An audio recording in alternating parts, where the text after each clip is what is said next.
Okay, readers. So it's funny that I played this video today. Class? Yes. Yes.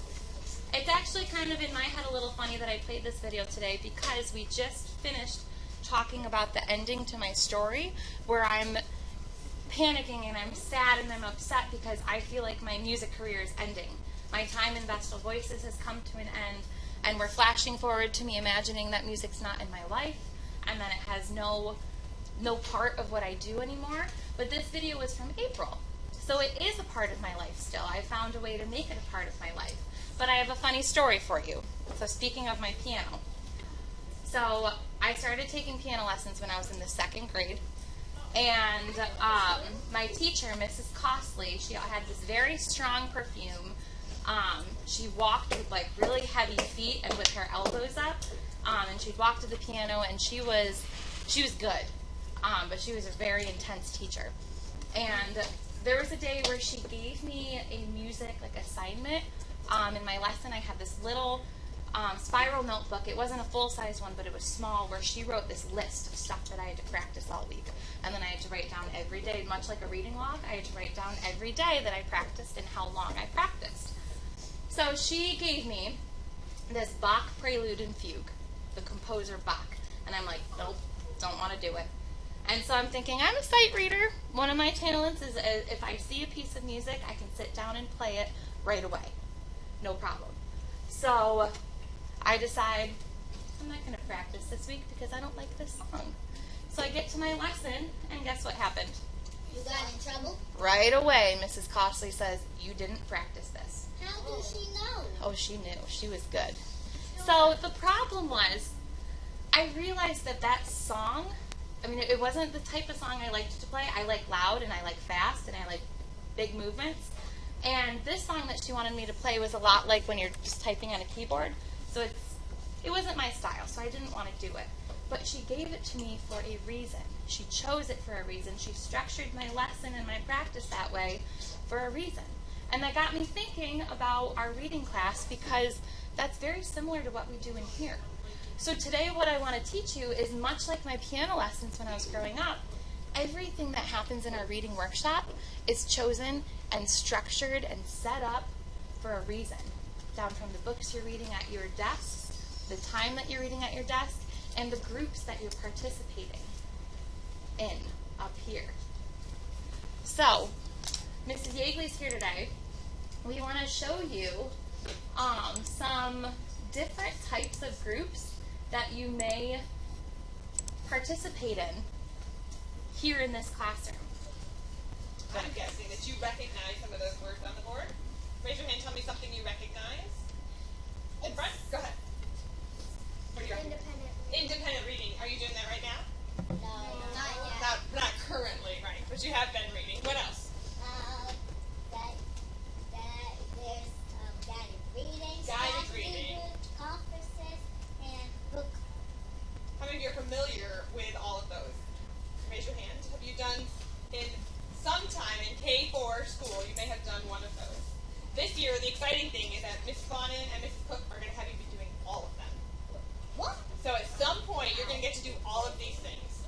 And much like the lesson Mrs. Bonin was just telling you about, you have to try them out at different times.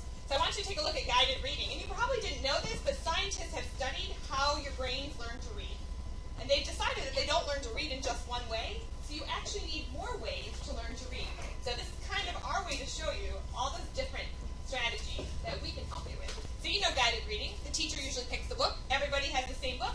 You read on your own, but then you talk about the book together. And did you know the teacher picks that book for a reason? They do that so that there's something specific you can learn from that book. So that's first type of book number 1. And look what your job is. Read and discuss. So you're reading, you're thinking, and you're talking.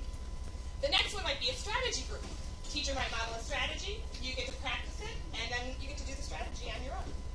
You have to read, think, write, and talk. All right, the next one is a book club. So BC stands for book club, and you're going to get to select text from a couple choices. You get to agree on and follow protocols and expectations, a lot like things you do in the classroom. You have some rules you follow. You're going to read and write before your book club meeting, and then students will share during the meeting, and the teacher's just there to kind of coach and provide support when it's needed. But the book club, yeah, almost like a sport like Miss Fawnen's recital even playing, right? She has to practice, and then she's getting feedback from her teacher when she makes it. In conferring, that's usually a one-to-one. You and the teacher get to sit down and you talk about what you're reading. She might ask you a question or give you a compliment. Together you set a goal, and you might get a Post-it note to remind you what that goal is, and so that you can practice it moving forward. So you're reading, thinking, discussing with your teacher, and then reading again. There's a keyword in all of these. Reading, right? And so today, you might be wondering, when am I going to get to do all of these different things? You can only do one at a time, along with independent reading, because it's too much. Your brain can only handle so much at a time.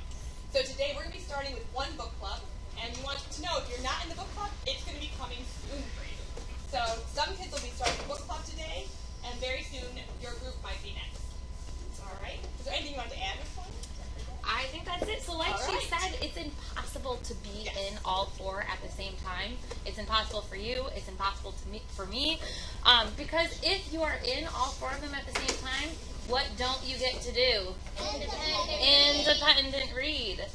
All of this is created, just like Mrs. Costley created my lessons for me. It's all created to support what I'm doing by myself when it's time to be by myself.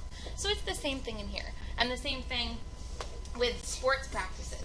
When it comes to the game, your coach is not standing there right with you on the field or on the court. They're on the side. It's time for you to perform. So we need that independent practice time in order to do it. So we're going to give you a little quiz. You ready? Yeah. I'm going to ask you to turn and talk to a partner. And then you'll say it into your hand and let it out into the air. So don't just shout your answers yet. So I'm going to give you a scenario.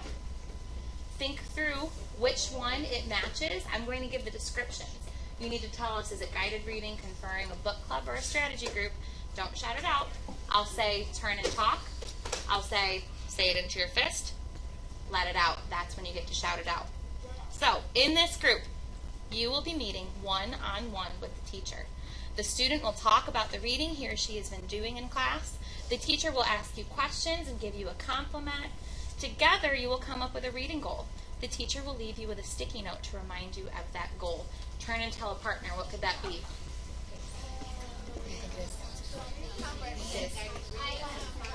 Is it guided reading, strategy group, conferring, book club, class? Yes. Say it into your hand. Let it out. That is a conference. That's conferring. So if you're not in a group, we're probably meeting one-on-one at some point, and then again, and then again. Here's our next one. In this group type, the teacher has selected the text you will be reading. In these groups, all students will read the same book and will hold a discussion around a teacher-selected goal. The teacher will manage the time during this group to keep everyone on track. You will read, think, and talk. Turn and talk. What is that?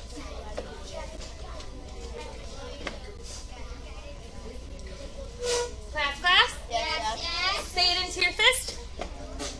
Let it out.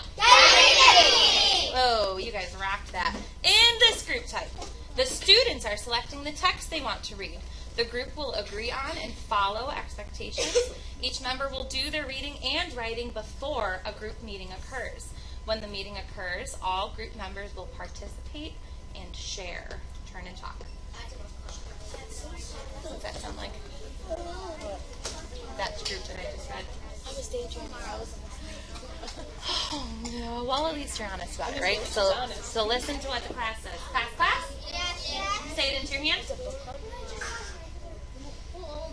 Those are some loud hands. Say it into your hand. Let it out. Last one. We are probably using process of elimination by now, but let's give it a try. In this group, the teacher will select many short texts and model a strategy that can be used to help make meaning or understand the text. The students will practice this strategy with the teacher throughout many texts and eventually practice the strategy on their own. Turn and talk. Say it into your hand. Let it out. Class? Yes. 16 seconds to go. Our reading workshop time is so precious. So today and every day, class?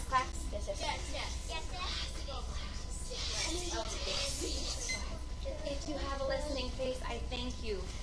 for tracking the speaker. I thank you for showing active listening. I think I see 1, 2, 3, 4, 5, 6 people who are tracking the speaker. I think we're at 7, 8, 9, 10. I'm waiting for 100%. We're at like 99%. Today and every day, as you are reading in your independent reading or you're part of a group, I want you to think about, what is the purpose of this group? How is it helping me reach my independent goals and helping me better myself as a reader? We're going to count 1,